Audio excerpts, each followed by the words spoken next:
Cracks in the foundation. Cracks in the foundation. Cracks. Whatever the with the light in the true climate do. Cracks in the foundation. Cracks in the foundation. Crack. Whatever the with the light in the true climate do. Cracks in the foundation. Cracks in the foundation. Crack. Whatever with the light in the true climate do. Cracks in the foundation. Cracks in the foundation.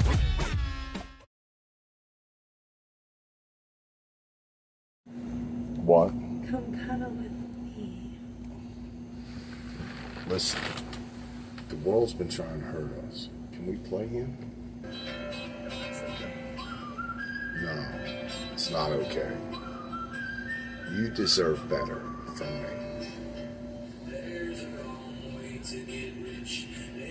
Everything that I owe that's good in my world today, I owe to you. My Mystic G.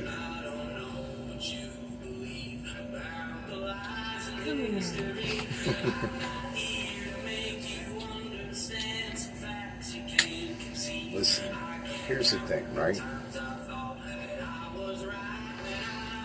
So, we listen to certain things, and we pay attention to certain things. But the ones that are wrong, they pay attention to certain things. Okay? And our job in this existence, in this incarnation, in this lifetime, is to help them see what right looks like without accusation towards their wrongs. I don't like the system, okay? So like with sheriffs and recorded videos and the potential of court dates and all this other bullshit that I'm constantly finding my fucking self in, even though I do not break a fucking law today.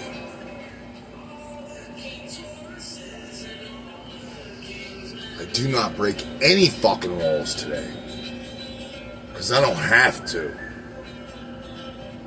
Because I live by natural law.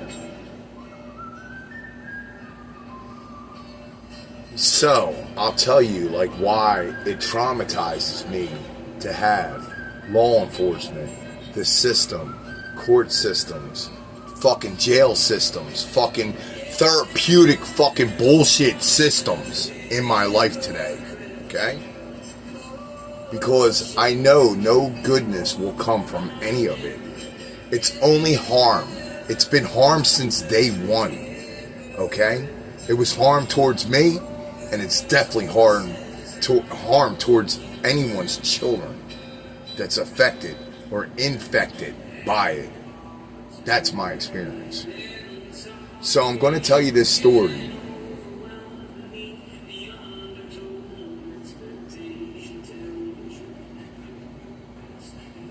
One of the worst degrading experiences that I had in prison systems, right? Wasn't just like the time where I decided to raise my hand in self-defense towards guards that were in charge of my well-being and security, okay?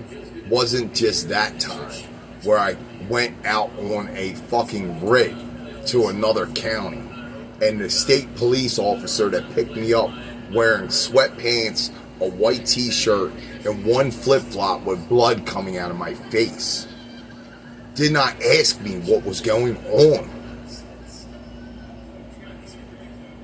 And these are the people that were running our planet.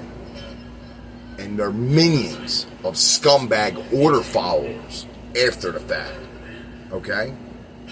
Did not ask me if I was okay. Do I need medical fucking assistance?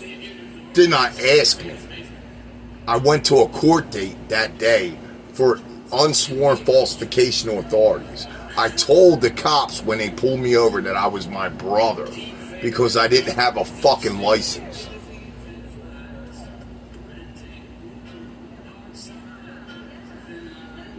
Because I didn't want to get in trouble with the system. I didn't want to get in trouble and have them tow my vehicle. Now, I'm not perfect at the time when this happens, right? But it happens nonetheless. I get back to the jail system that particular time, and that's not even the time I'm talking about. But that particular time, I got back to the jail system with my one fucking flip-flop. No shoes, one flip-flop. And I go back to my unit, and they're popping doors, and I'm walking down the hallway. I get to my unit, they pop the door, unit 6, it opens up. I walk onto the unit. They pop the cell when I wave my hand because they recognize me that I'm in that cell. They pop the cell, but there's somebody sleeping in my fucking bed. Because I gave the guard a hard time on the way out of the fucking system that day, I'm now sanctioned to go to the hole automatically without a fucking hearing. I go to the fucking hole and they don't have room to the hole. I'm walking around one fucking flip-flop with still having blood stains on my shirt from not being treated medically for the fucking abuse that they inflicted upon me. And the sanction is that I assaulted one of their guards. And I did not. I was self-defense with one of their fucking guards. Because their policies and procedures are fucking bullshit.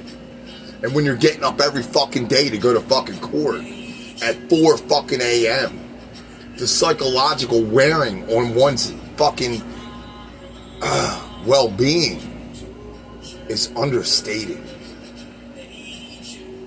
4 a.m. every day for several days in a row for trial. That's what it looks like. So I go to the hole. And the hole is empty. There's like nobody. You know, it's the most quietest unit in the whole prison system of wherever the fuck you go. Inside any fucking prison system. If it's a modern prison, there is no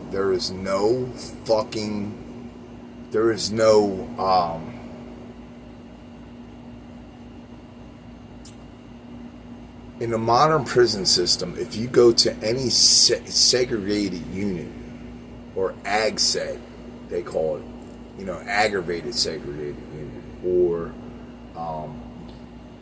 you know, being in the hole, being in a solo cell by yourself. You go there. Sometimes you do get cellmates. I've had cellmates in the past. Interesting stories there. Not even coincidences for the long scheme of things. But interesting stories there. And like, you know, you're in this cell and you work out and you're in there for weeks, maybe months, and you're all by yourself and you only get out for 22 and 1. You know, and the 1 you're getting if you're lucky and the guard's awake to push the button for you to get out of the cell to go make phone calls to your people. And if you're just on that off schedule in the middle of your month and it's 2 o'clock in the morning when your cell opens, then you're not calling your fucking people at 2 o'clock in the fucking morning. You're just not. Okay? So like, I've been inside the fucking hole on many levels, but the hole was fucked up too. The worst experience I ever had in the fucking hole was, they're bringing around the trays for Thanksgiving. And like, you know, they do a little extra down in the kitchen on Thanksgiving Day. They put a little turkey on there, a little cranberry on there, a little stuffing on there. It's to make you feel like you're still connected to something that isn't even fucking real. That's what the fuck it does.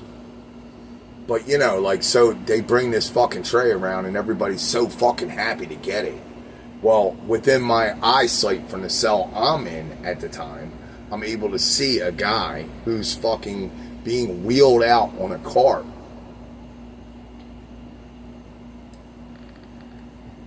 He's being wheeled out on a cart because he killed himself in the cell the night before that day. And breakfast, lunch goes by, nobody fucking, you know, maybe he did it during the day, I don't know, But anyway, they found him fucking hanging in his cell, and they were fucking wheeling his body out while they were wheeling our Thanksgiving Day trays in. So, like, how good was that fucking meal? You know what I mean? But, like, working out in the cell, all that shit anyway. So, I go down to the hole after this fucking incident happens, where I get beat on by guards, and I fucking defend myself, and I go to a court date for this unsworn falsification bullshit. And I turn around and I go back to the fucking block that I belong on, and my bed's filled, and I'm telling me I gotta go to the hole. I go to the fucking hole. They're telling me that I have to go to intake, that I can't even be in the hole because there's pending charges against me that aren't jailhouse charges, they're street charges. That's what they tell me.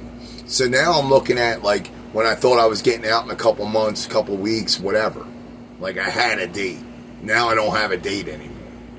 Now it's a whole new case in my mind. In my mind, psychologically, what I'm thinking is, I'm fucked. I'm not getting out. They're going to fucking hem me up with some bullshit. I'm probably going to have to go up top, which is upstate. A lot of people know what that is. But up top is upstate. And when you're upstate, it's fucked up. Like, it's a fucked up scenario. You know, like, you want to talk about, I was wrong. Like, I was wrong because I kept putting myself in these situations where the system was involved and they were treating me the way they wanted to treat me, regardless of whether I was right or wrong in any situation. Because you're so deep inside of it. You're in a jail cell, inside of a jail cell, inside of a jail cell. So I go to intake, and remember, one flip-flop. I go into a cell, and the door closes, okay? Breakfast comes the next day, because I got in late that night. I was out at 4 a.m., and I was back at fucking 9 p.m. That's how it works. Okay, and I get back into the fucking block. I get back into a cell that's not even mine. There's a mat in there, but there's no blanket. There's no pillow. The fucking air conditioner's blowing hard. And I go to fucking press the water on to get like a drink of water out of their garbage fucking water treatment system. And I can't because it's not on. This was the beginning of several things that were occurring to me at that moment that were fucked up. The next day comes, and because it was something that had to do with a guard in there, all of a sudden, I am the subject of their fucking ridicule. I am the subject of their amusement, the guards within the facility. I am the subject of it. And of course, I put in grievances and all this other shit after the fact, never heard a fucking word from it. Never heard not one fucking iota from it. In fact, out of all my grievances, and I would say there was like maybe several hundred in my time period of going in and out of the system, out of all my grievances, I've only gotten one return by Riley himself, the fucking master of fucking, you know, scumbaggery out there in Delaware County. Okay? I got one fucking return. And he was deputy warden at the time. He wasn't even warden. Now he's warden. Okay? Deputy warden Riley did hit me with a response. And his response was fucking lame. And I think they wrote me off in their fucking systems as somebody that's mentally unstable and to disregard those grievances. Because I never got responses on any of my fucking grievances since then. But going back to that moment where it's the next morning and breakfast is coming. Breakfast comes onto the block. Everybody on the block gets a fucking tray but me. And I'm still inside the cell while they're all out collecting their trays. They don't open my cell. Breakfast doesn't come to me.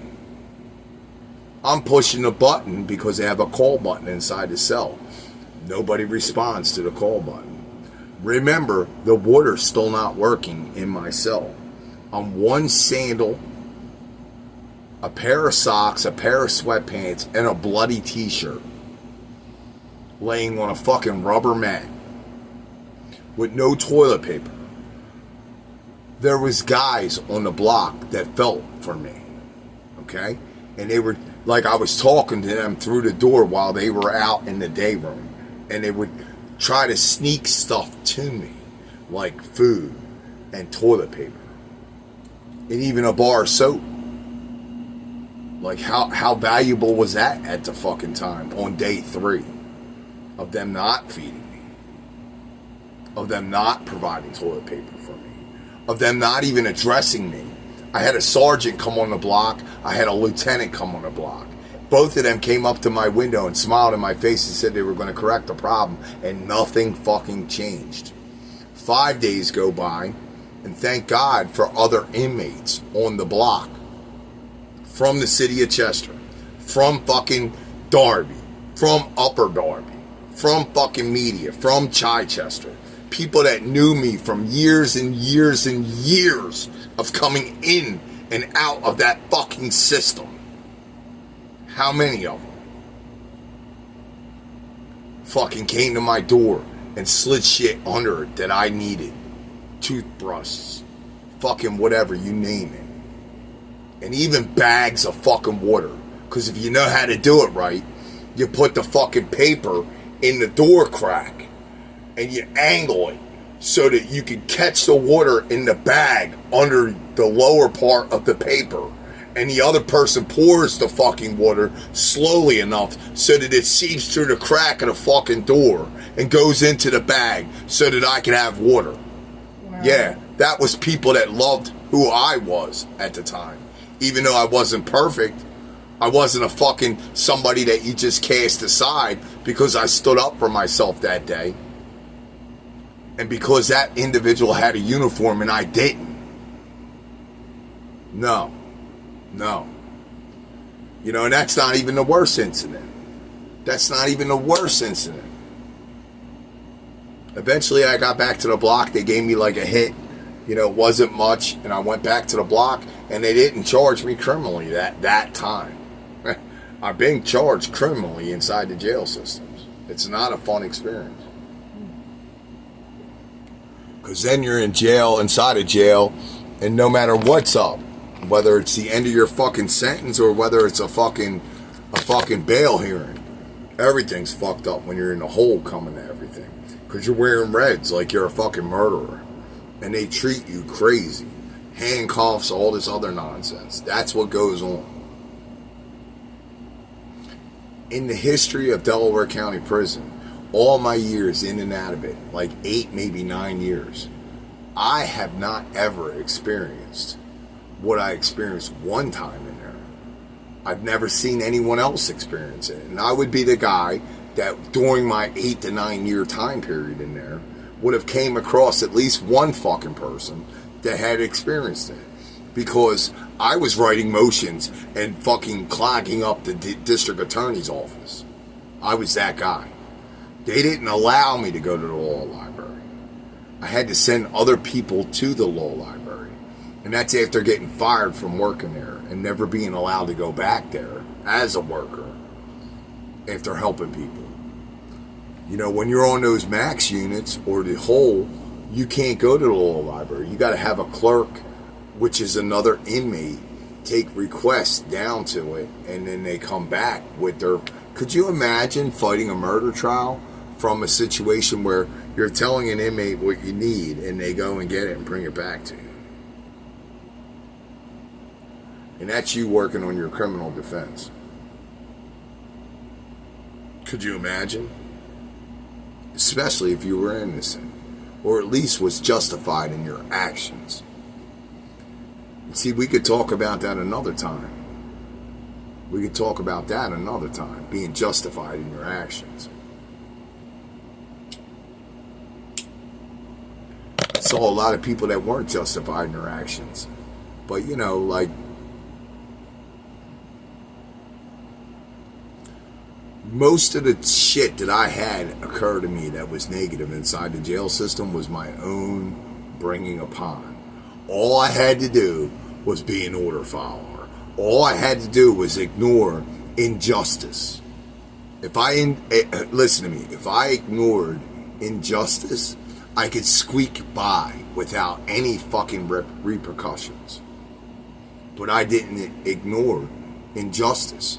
When people came to me on the block and told me their stories, and show me their affidavits of probable cause and show me their fucking filings from the bullshit police departments, okay, against them, families being broken up, and all these other situations because someone said or did something that the police didn't like at the scene, or, you know, someone was judgmental towards someone else in some kind of negative way. When I saw that shit, I got involved.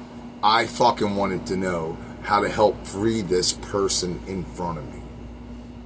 Okay? To the point where one of my trips in prison, I fucking turned around and I had people on the outside, I think it was either my mom or my girlfriend at the time, send me in a paralegal course so that I could become a paralegal when I got out, because I really wanted to help others.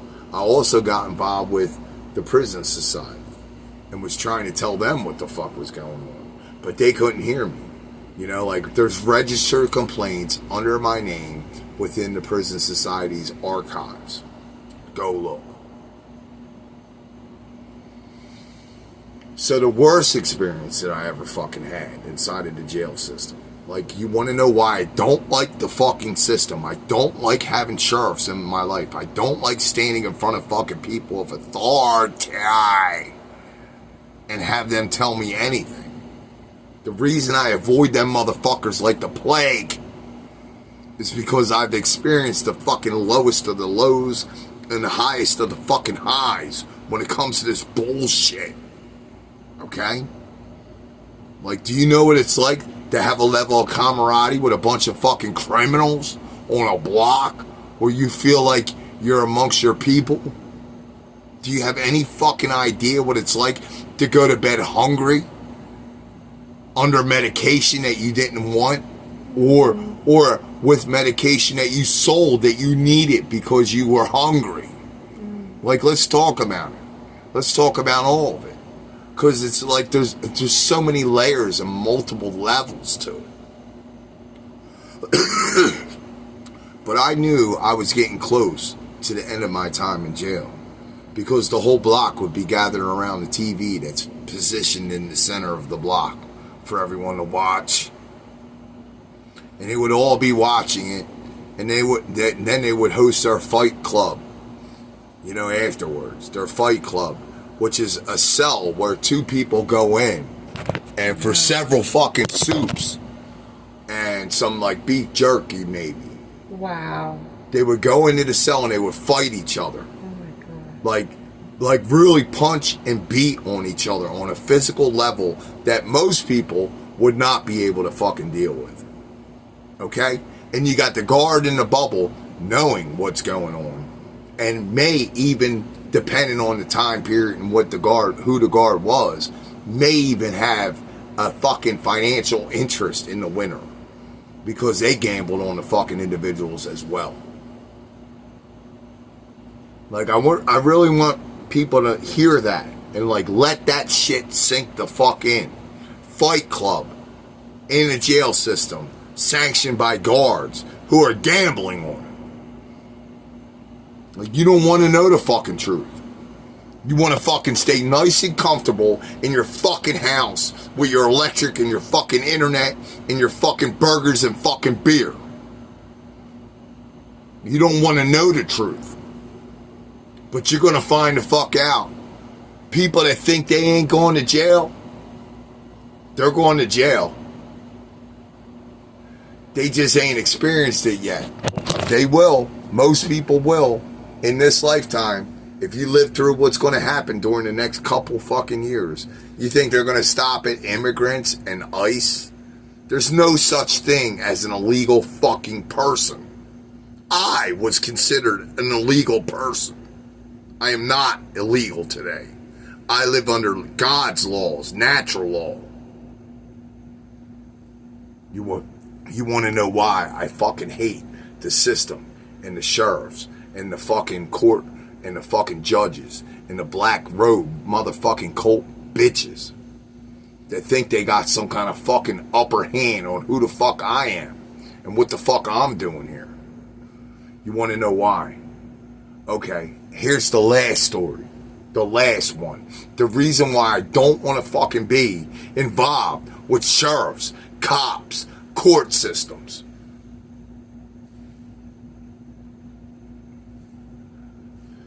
This one's fucked up.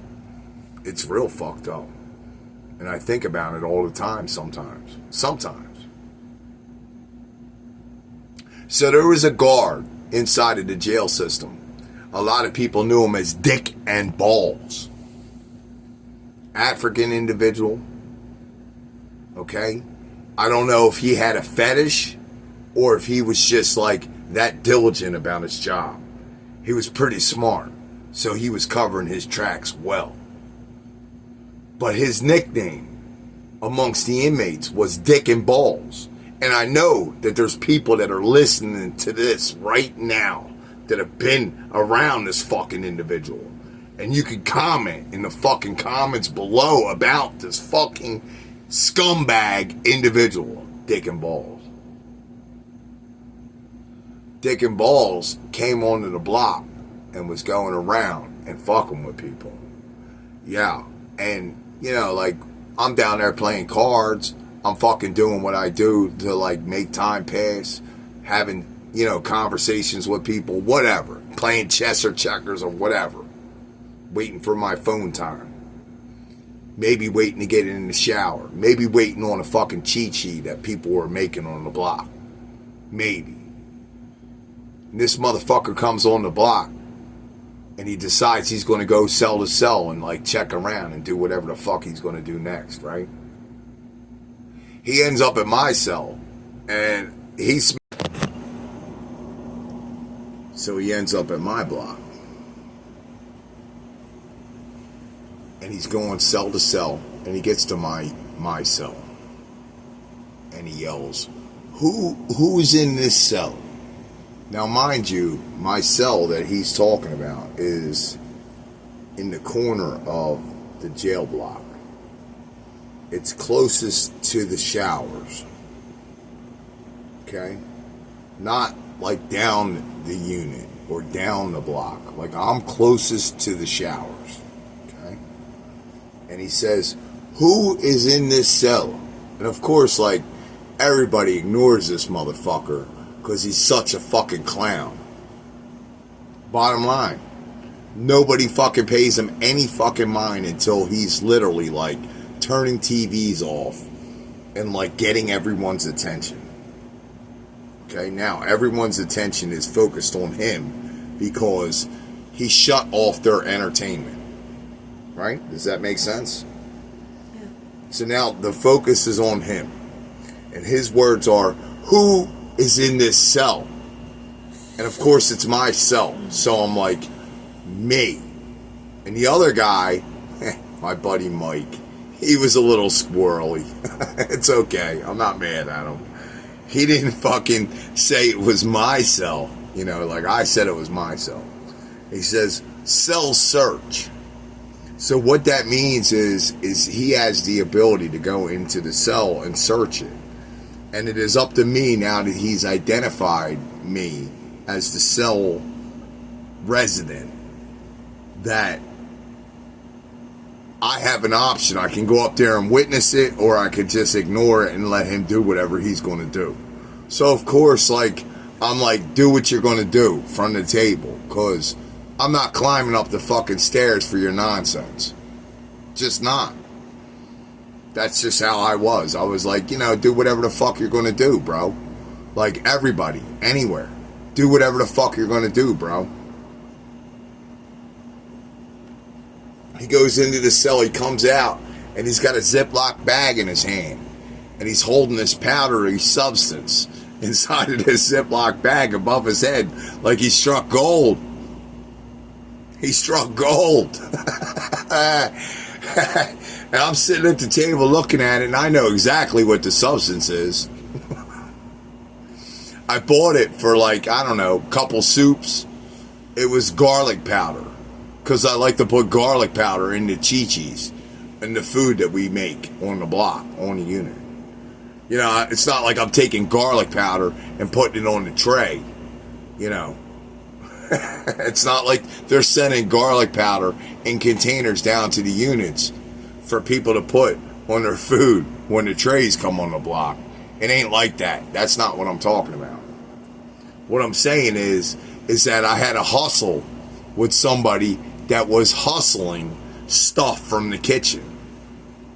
And he sold me garlic powder because I specifically requested it because I was sick a lot.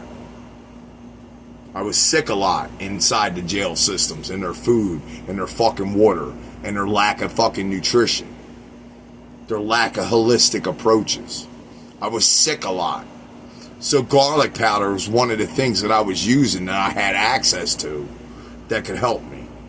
So that was a bag of garlic powder he was holding up in the air like he just struck gold.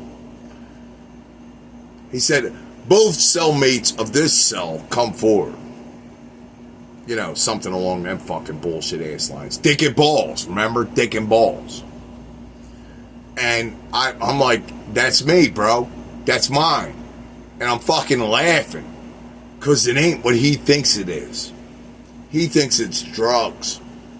But it's not drugs. It's garlic fucking powder.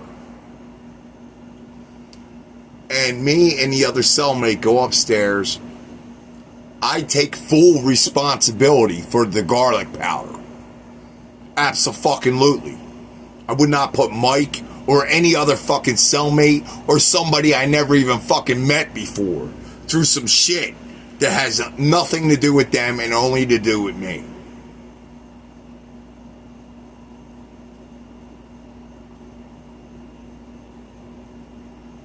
At this point, what he does is he says, strip. Go into the shower and strip. What the fuck? And I looked right at him and I said, I ain't doing nothing, bro. Go get everyone. And if you've been on the blocks, if you've been inside the jail system, if you've been in Delaware County jail system, and you tell the fucking guard, whatever system you're in, you tell the fucking guard, go get everyone. Because I'm not doing it. They do just that. I promise you. They will give you exactly what you just asked for.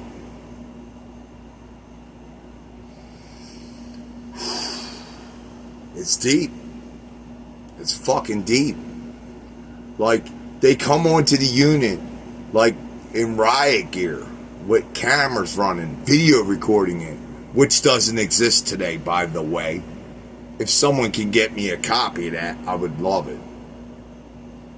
I would fucking give you $1,000 in cash, or gold backs, or fucking crypto of your choosing, if you can get me the fucking footage from this incident.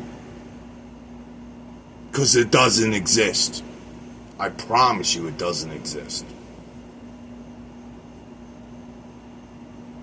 As this unit of fucking elite fucking CERT team, look it up, Google it. As the CERT team comes onto the block with their shields and batons, and someone in the background videotaping it, which, like I said, doesn't exist. The people on the block, they were all chanting the same thing. When I say people, I mean at least 10 or 15 people were saying this in chorus. Dick and balls. Dick and balls. Dick and balls. Yeah, that footage ain't gonna be found nowhere. I promise you. Riley, you fuck. Sue me. Sue me. Come after me and fucking sue me. But that's real. Maybe you won't sue me. Maybe you'll do the right fucking thing and you'll come forward with that footage and we can talk about it. Since you weren't the one in charge at the time. And you're in charge now. Oh. Dick and balls, they were chanting. Meanwhile, I'm in the fucking shower being held against my will. inside of a cage, inside of a cage, inside of a fucking cage, with guards coming at me with batons and shields, wearing full tactical gear, while I'm in flip-flops and sweatpants and t-shirt and just hanging out, fucking playing fucking cards with my friends.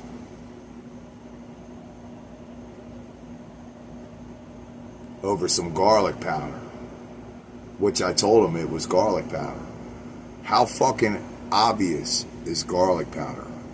Anyone that can hear my voice, how obvious is it if you were to open a bag, a cellophane bag that was filled with garlic powder and sniffed it?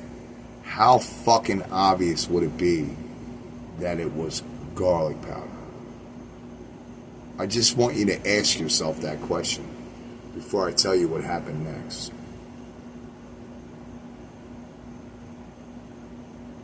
So I was forced into the shower by this squad while dick and balls, while the block was cheering dick and balls. Inspected my dick and balls. No. No. It happens in the jail system. All the fucking time, honey. Don't think that it's an isolated incident just because I spoke up. You want to know why I don't want the system and sheriffs and courts in my fucking life today? No more than I want to give $30,000 to the IRS so they can go murder babies. So you got a question about everything I share with you tonight? Because I know you do. You've been waiting.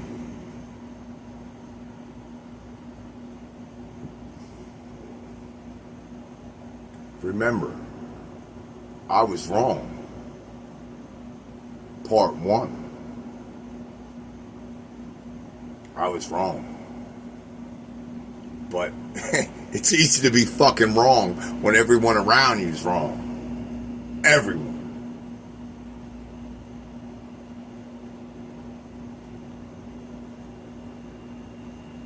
Ask. Come on. They want to hear it. I mean, I'm still kind of like in a state of like. What, dick and balls? Yeah. Yeah, it's pretty fucking intense. It's pretty fucking intense over some garlic powder. You never told me. Well, it's one of many instances. You know, like to have your balls and dick inspected by other men on a regular basis inside the jail system is a very common practice. Very common. It happens all the fucking time. And the bottom line with it is, it's very simple. Like, you shouldn't be here. You put yourself here. Your rights are stripped, and your fucking dignity is gone. And don't try to have integrity, because that won't work here. It's just about injustice. At the end of the day, it was ashes to ashes, dust to dust. The only thing they bust is us. Yeah. That was something I learned from somebody in the jail system. They said that rap to me, and I said, wow. Just us. So, like, if people go through these things, these traumatic events, like, what recourse do they have? Well, listen, the most effective recourse that I've had, other than helping others and relating to their trauma and their fucking situations, the most effective recourse that I've had is presenting to the world an option outside of that. That's what Arc Gardens is. That's what Arc Solutions is. That's what the Liberation Academy.education is. That's what soundpath.org is.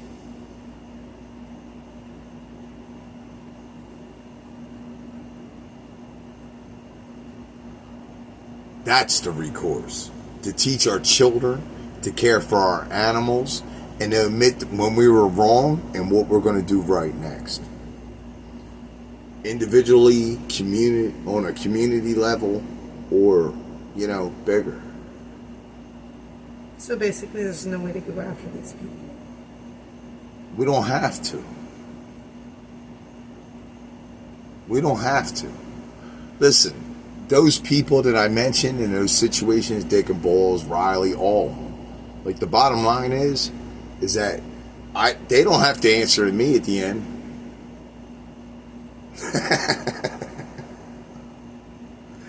They don't have to answer to me. I'm nobody.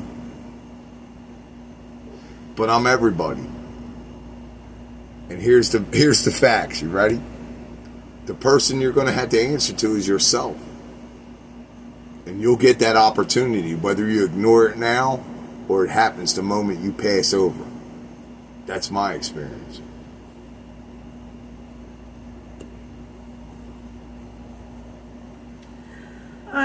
I'm just Yeah, jail systems are fucked. I'm just kind of like feeling my trauma, your trauma. Your trauma's horrible. Yeah, and you want to know why? I don't want sheriffs and court systems and judges in my life today. Like, what are you going to do? Put me in a jail cell? You don't think I'll be okay? I'm here, ain't I? I'm still doing the great work, ain't I? You can put me in jail cells. I'll do the great work from the jail cell. I promise. But I'm not trying to go to a jail cell. You know, but they set those things up for us. You know, it's a trap to ensnare us with their contracts and their agreements. Like, I don't commit crimes today. Like, I'm a morally decent person. And, like, I'm proud of that shit. I'm proud that everybody I roll with has the capability of doing the most heinous of acts, but do nothing. Because they know the truth, too. Everybody's going to get theirs, and we ain't got to be the deliverers of that shit. But believe me when I tell you, if it goes on in front of me, I'll be the deliverer of that shit.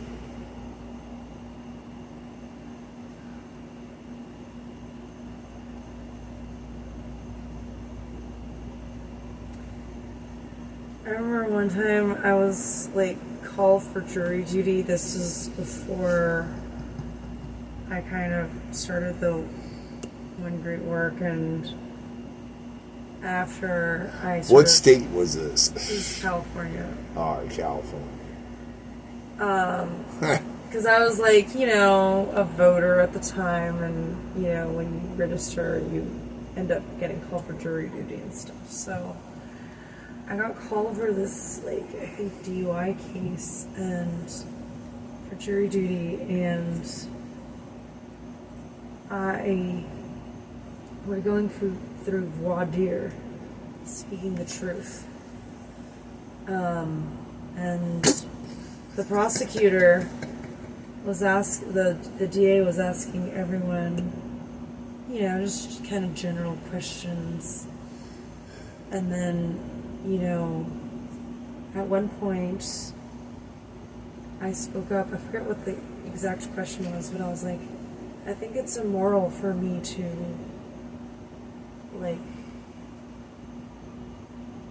put, like, a judgment on, like, another human and have them, like, experience consequences when I wasn't really involved or there. Like, who am I as an authority over them, you know?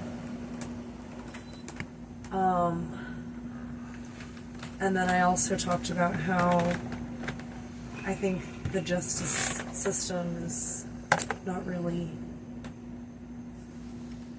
like, just a lot of times from what I've seen and researched, yet not experienced like you. And the DA really didn't like me. I was like the last juror, and he eliminated everyone ahead of me just so he could eliminate me. The interesting thing about what you're saying is this. You talked about how the DA viewed you. You know what's interesting about that, in my personal experience, is the last time that I actually had interaction with a DA, he was paying for plane tickets for me and Bobby. And he understood what we were going through and who we were. You know, like, I talked a lot of trash on the system in a lot of ways, but, you know, like, at the end of the day, I really do believe that people want things to be a certain way. They want justice, they want love, they want peace, they want harmony. But, you know, a lot of people are misled by the systems, you know, or they're misled by political belief systems, or they're misled by what they see on their cell phones. You know, like, let's be realistic. Most people have their head buried in their cell phones. Including us. Including us. But I think I do it for righteous reasons. I'm not really watching other people's shit as much as I'm creating my own shit to show people, like, what's really going on based on my experience. You know, like, I don't want the system in my life. You know, like, and I do everything I can to prevent the system from being in my life today. But it's so deeper than that, because the system is here and it's not going anywhere, and it's laughing at us. It's laughing at us. And AI is like the whole new... It's the biggest adversary and the hugest asset we ever had, AI.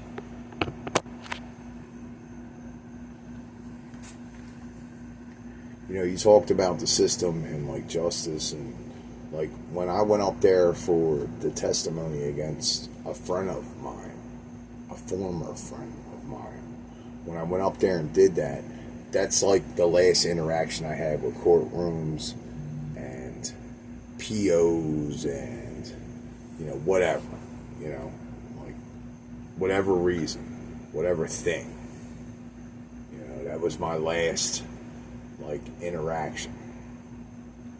And, like, lately it seems like it's not the only interaction. It's going to happen again and again and again. But, you know, like, even when I was running housing and I was talking to people's, you know, like, I was talking on the behalf of people that were in my housing. And I was speaking to, you know, county probation officers from various counties via Zoom link, because that's how everything was being done at the time because of COVID. And I was talking to county level POs and judges.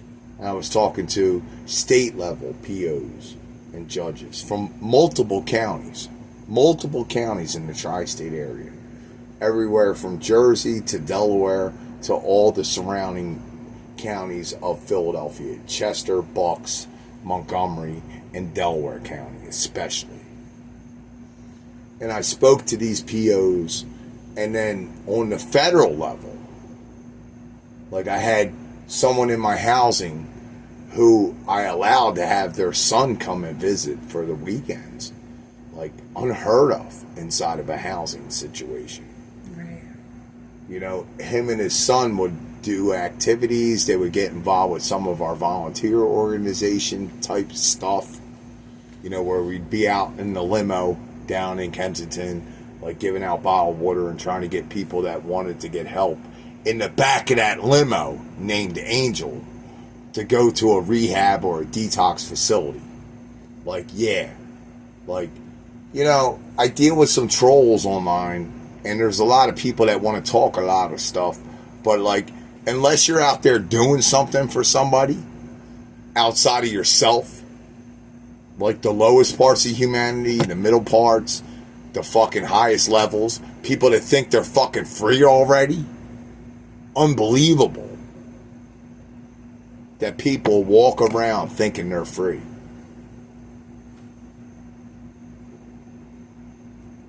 The whole point of federal judges, state judges, county judges, local magistrates, for years now, having conversations with them on behalf of the people in my housing.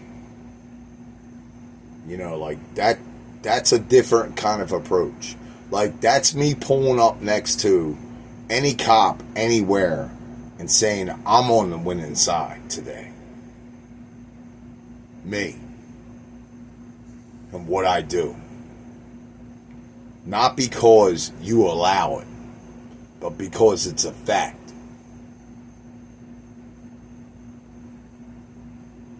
Whether it's the 16-year-old who's thinking about ideological self-mutilation or extermination, or if it's the fucking 83-year-old vet suffering from PTSD from his experiences, both abroad and at home. Like, yeah. I'm not trying to toot my own horn with any of this shit. The whole purpose and reason for my fucking speaking about any of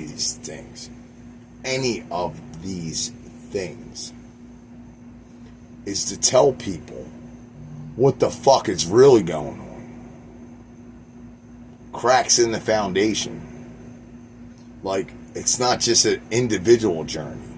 The cracks were all through the fucking system, the way it exists and the way it used to exist throughout my fucking history here, in this lifetime, in this incarnation.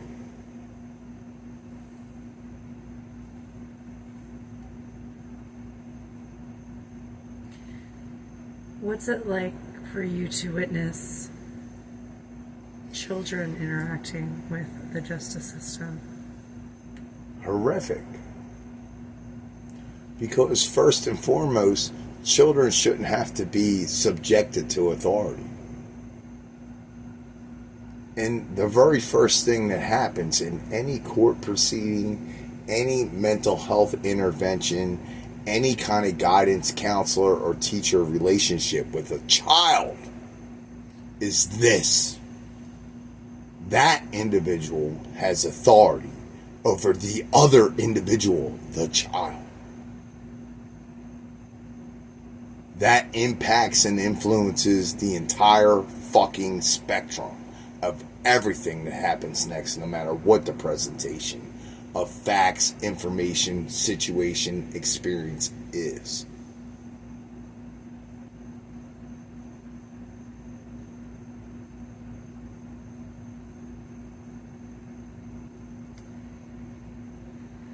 We sort of started because you've been sort of triggered by my experiences. Yeah. But mine are more sort of domestic in nature. Yeah, and we're not going to get into that. I mean, that's your business, not my business. This is Cracks in St. John's Foundation with the help of Mr. G. But I will say this, guys.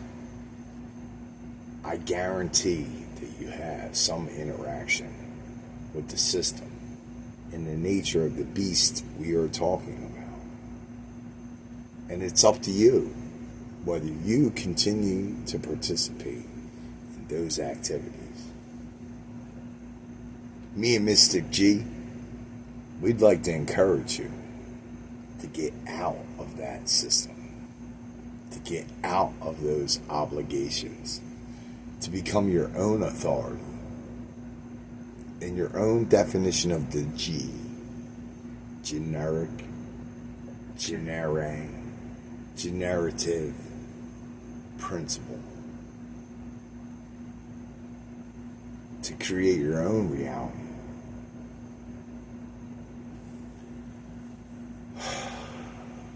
Gardens, Arc Solutions, Seed Initiative, Urban Edition. Stay tuned. We're trying to lay blueprints down for you as an individual, for you to save yourself. And for you as a community, whether you're in the rural states of living or the urban.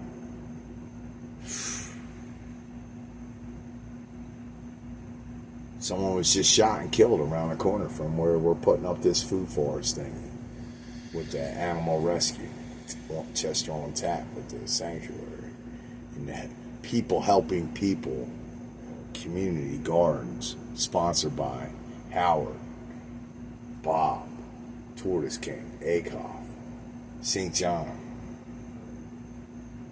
Jerry's running her little day camp there in the hopes that people will adapt to the curriculum that's available for homeschoolers. Other things we got going on. Soundpath.org. Go over there and check out Brendan Daniel Music.com and go and see. New family, new tribe. We doing shit, people. Gotta pay attention.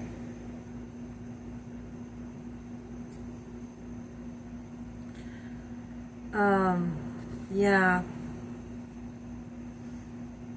The Liberation Academy .education. There she is.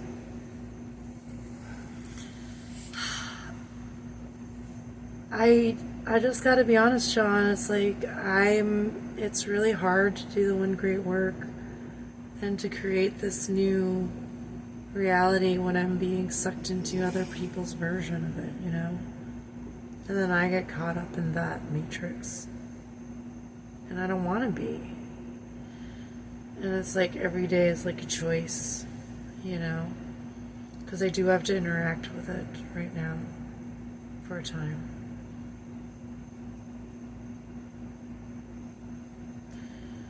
How do you remain resilient?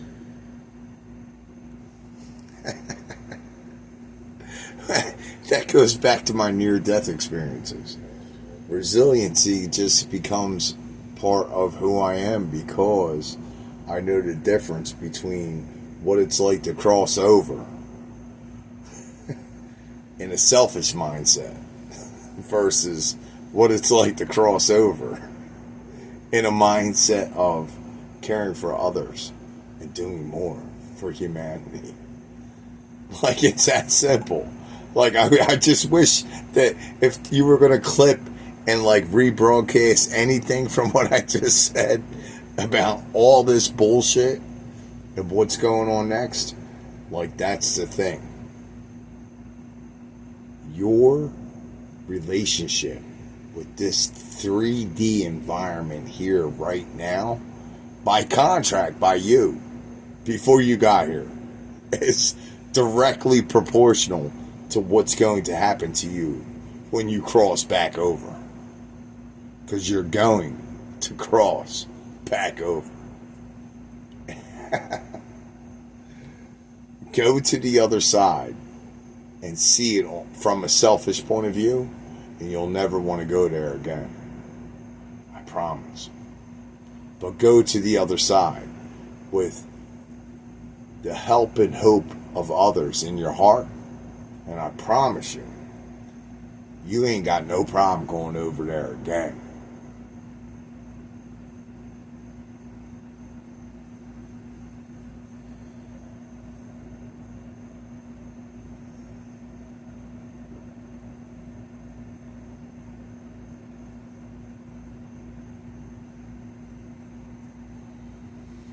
I'm thinking about how there's 3 kittens sleeping over there.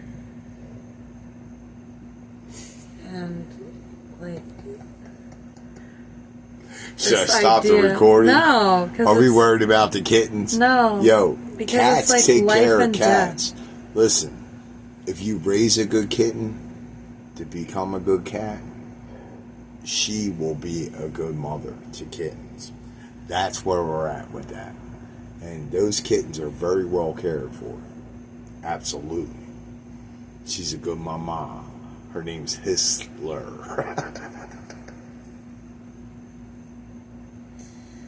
Yeah, I feel like just it happens, like, even though I fall in and out of a sort of traumatized state, even though I get busy trying to create and build new systems with others like you, it's like... And many that failed. Yeah. Yeah, but the bottom line is, like, the system. Yeah, no, the system. Like, the whole system and what's available to us, it's a lot of bullshit. And it's been a lot of bullshit. It's going to continue to be a lot of bullshit as long as people start, continue to participate in it. Like, you have a choice. You don't have to be a part of that bullshit anymore. You can follow us and find out how not to. I feel like we made the most progress at Porkfest with the adolescents and the kids. Of course. Yeah. Yeah, they were amazing. Like, alright, so you'll see the video I put up about me wearing the bulletproof vest and being all pissed off at Porkfest because it's about burgers and beer. But the bottom line is that we did meet a lot of cool people. Unfortunately, most of them were under the age of 16. They were so inspiring, though. They were. And like, some of them were a little confused why we were so upset and crying and asking for their forgiveness. Because they thought that we were living in a free society. I think we made an impact because it's like they saw that we were, good-natured people trying to support their freedom, support their journey, and so I think we did make an impact. Well, they'll remember us, Yeah. Well, the one thing that I know is that they know we weren't lying. They knew that. Like, all them kids, they knew that we weren't lying to them. And that we were saying something different that maybe what their parents might have been saying. Yeah. Yet our target audience is libertarian families that think that putting somebody in position somewhere in a political office within the governmental system is still the answer. Yes, that's part of our target audience.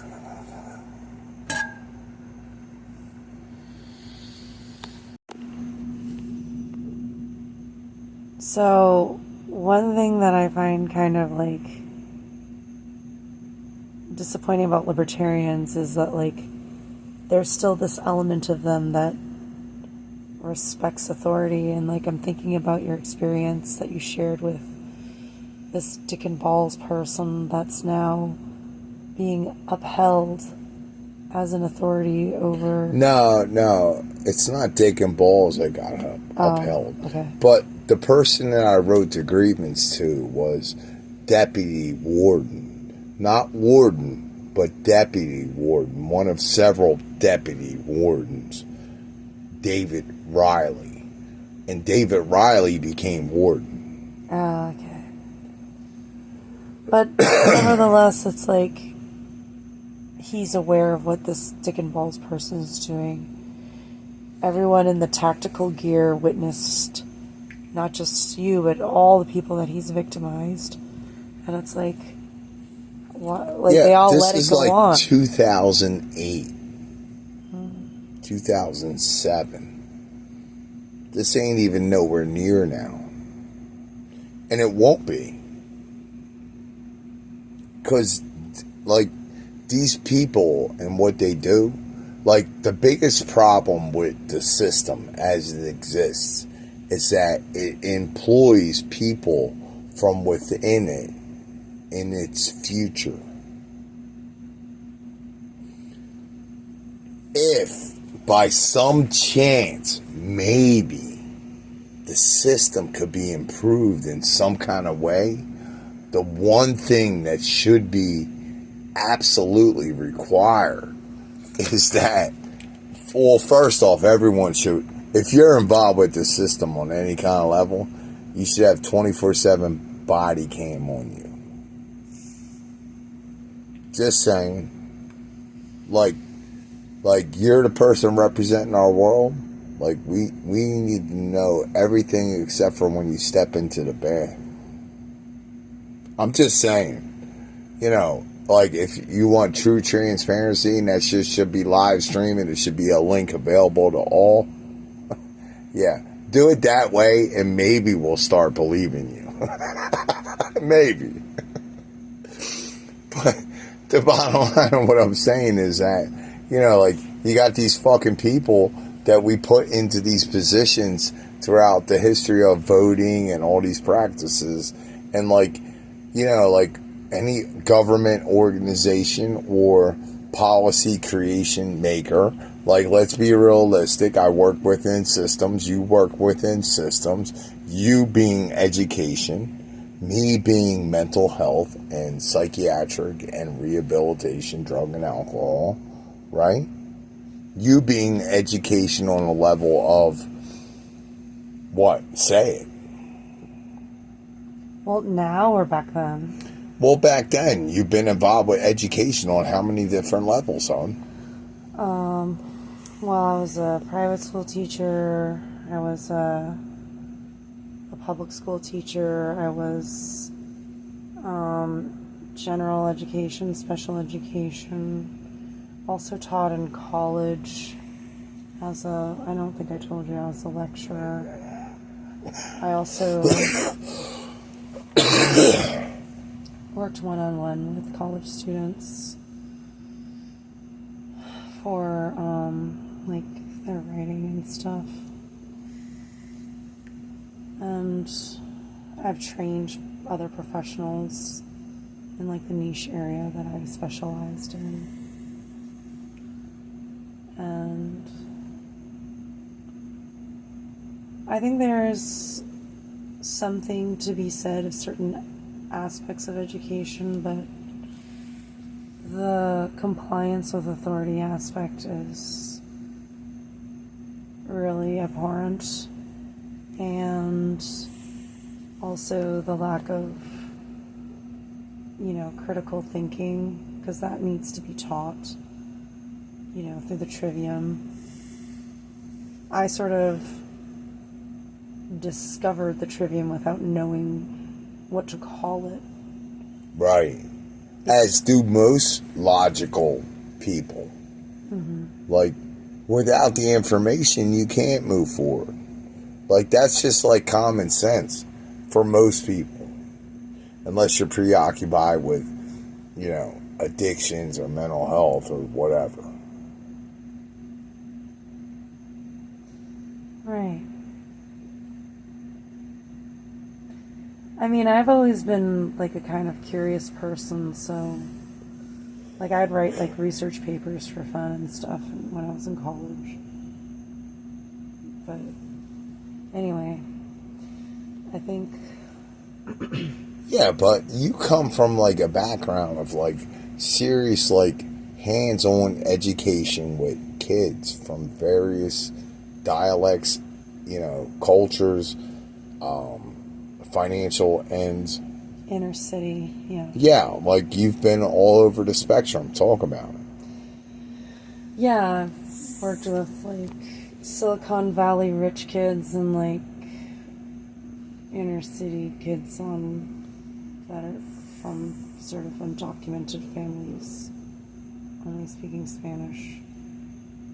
I would have meetings with the families, and then afterwards I would like make phone calls to the families and tell them how the school was trying to fuck their kid over. And I would have the conversations in Spanish and advise them on what they should do, kind of thing. Right. Getting back to court systems, sheriffs, and the legality of things. Based on what I said to you about everything that I said, what do you think could be a solution?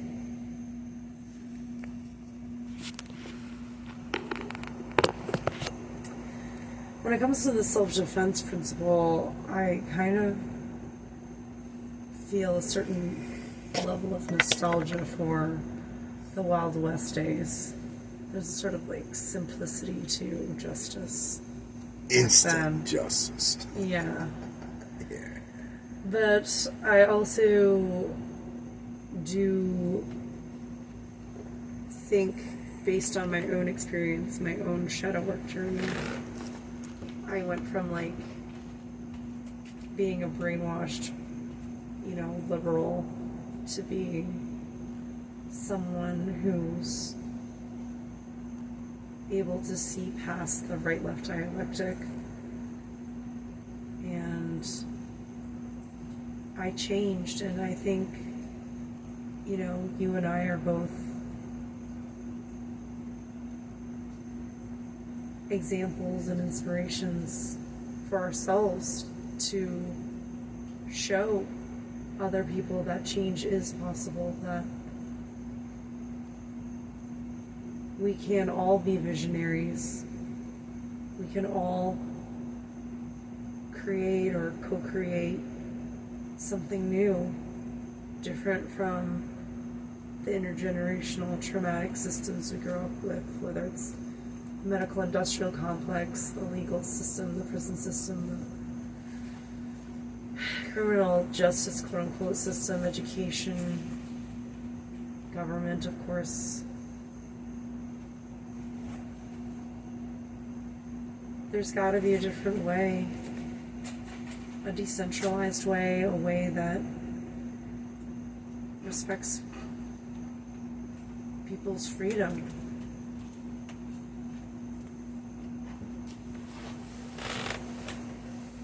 So, yeah, just in summary, I think if I'm capable of change, if you're capable of change,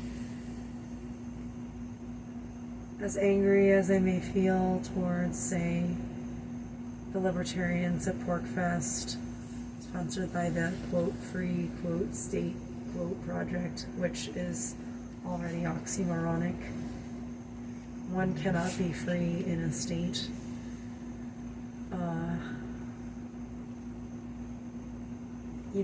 If I was able to move from that brainwashed intellectual academic liberal circle to one of true freedom, moral, objective moral, natural law freedom, an understanding of that, why can't others? I was just like a traveling speech therapist listening to Mark Passio before,